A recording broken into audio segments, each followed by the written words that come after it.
waxaan rabaa marka inaan ku darsado inaan shacabka Soomaaliyeed u sheego guul iyo bishaaro horta hadda wixii ka dambeeyay maalintaas la gudbiyay wixii ka dambeeyay madaxweyne farmaajo soo celi kara madaxweyne kale oo yimaadaan soo celi kara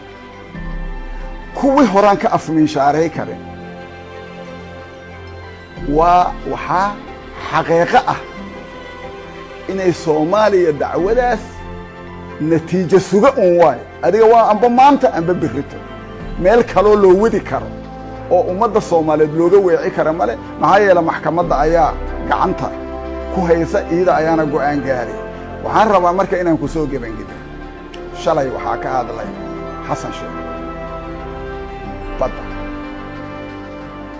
runtii waxaad og tahay Xasan Sheekh idoo halkaas noo taala ayuu isaguna heshiiskii is-afgaradkii soo nooleeyay markuu soo nooleeyay markii meel loo wada la waayay oo dhinac walba loo dhaqaajiyo ay go'aankii baarlamaanka awgiis ugu dambeyntii waxay noqotay khasar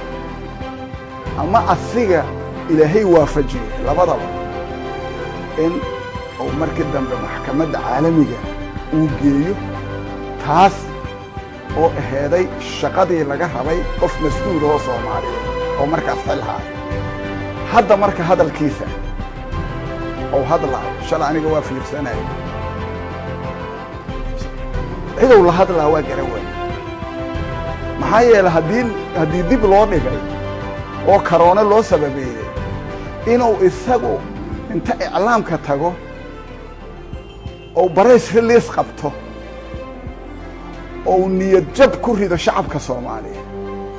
waxaad moodaa dad kale inuu la hadlaayo dad kale Soomaali kulli lama hadlay wuxuu la hadlayo dad kale taas in loo bin laga dhigto oo arrinta Soomaaliya badda Soomaaliya antida ummadda Soomaaliyeed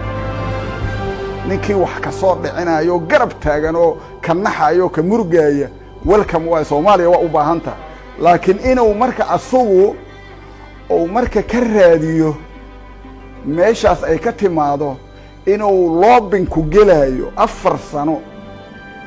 meehan uga tagay joogtaa hoo yiri ma ogtahay ma joogto waxay gacanta u gashay maxkamadda caalamiga marka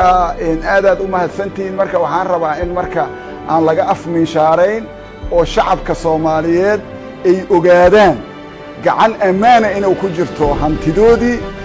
risalti sugana ay yihiin kaliya jow ay nasiib darradu tahay inay dib nooga dhacday laakiin birrita loo xukumayo taas anaa ugu bishaareeyahay shacabka Soomaaliyeed cid haba yaraatay oo dambe oo amba imaan doonta amba hadda joogtana wax laga weydiiyaa